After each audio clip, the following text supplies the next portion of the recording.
Hi, today I'm going to be talking about the gut-lung connection. And so you may have seen Jenna's video earlier this month talking about asthma and the gut-lung connection. So if you haven't seen that video, I'll put a link to that below. And Jenna shares her experiences, in particular with reflux,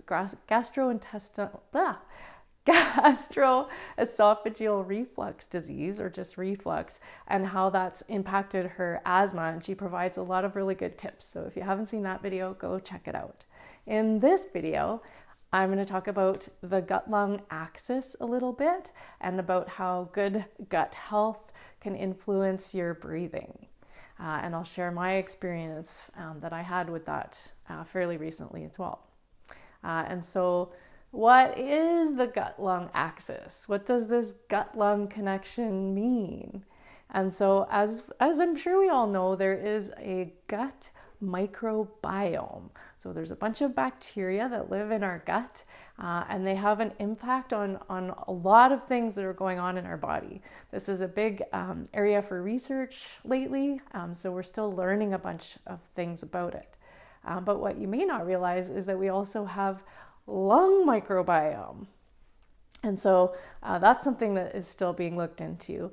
And the gut and the lung microbiomes kind of talk. So they are related somehow, even though we might not know exactly how that is just yet.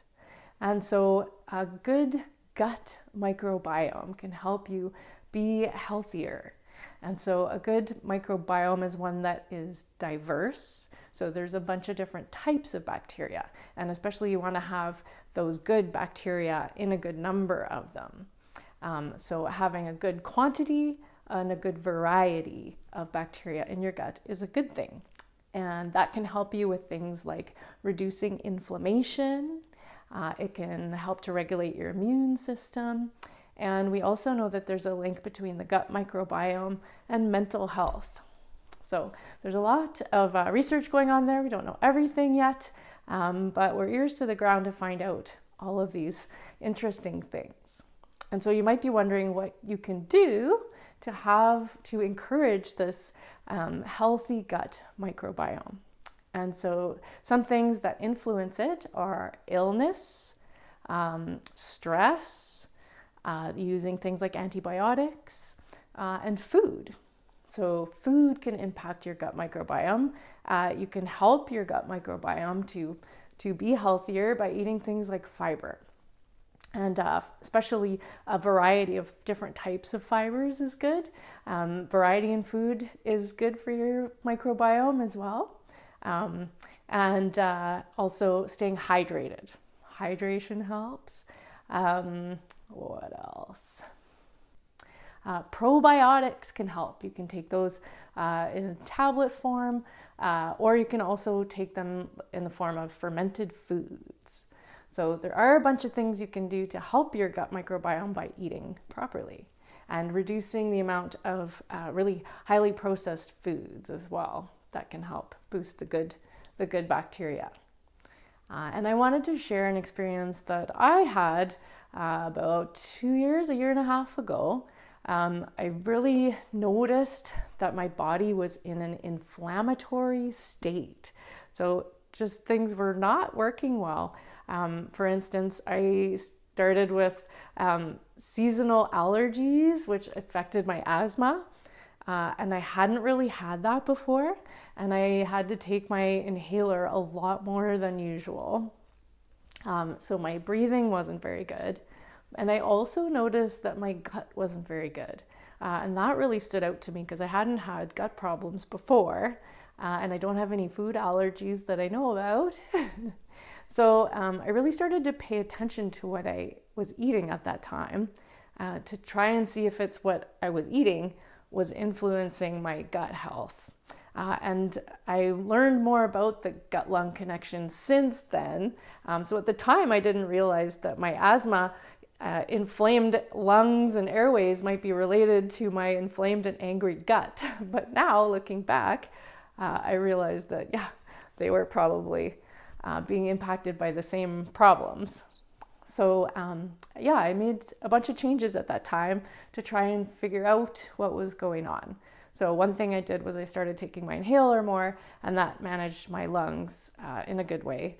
So I was able to manage my lungs, but I still had this gut problem. So I would have indigestion and bloating when I would eat. And so eating became kind of unpleasant. And so I started to pay attention to what I was eating, and I would try cutting out things to see if that helped. So I tried cutting out things like dairy. I tried cutting out gluten, and reducing things like I know I have some allergies in the family with garlic and onions. So I really just started to cut back on things that could be irritating my gut to see if that helped. And it took a while, it took a few months to try and work that out, but eventually things did change. And I never really did figure out if there was anything in particular that I was allergic to. But I know that now I can eat a wide variety of things. I've got dairy back in my diet. I've got onions and garlic back in my diet, and I feel fine. But one thing that I did also change is the stress levels in my life. And perhaps that was the main difference. I'm not sure, but stress levels can also impact the gut microbiome and thus impact inflammation throughout the body. And so I started introducing some healthy habits like being more active, so exercising regularly in a way that felt good to my body. I started doing more yoga, started journaling, and then just taking some more downtime, spending more time in nature and outside. So doing all of these good mental health things as well, which I believe really did have a big impact on my gut health and my lung health. So I'm happy to say that with all of those changes, things did work out for me within a period of maybe probably about 6 months. It still took a while to figure all that out and introduce that into my life in a way that was maintainable.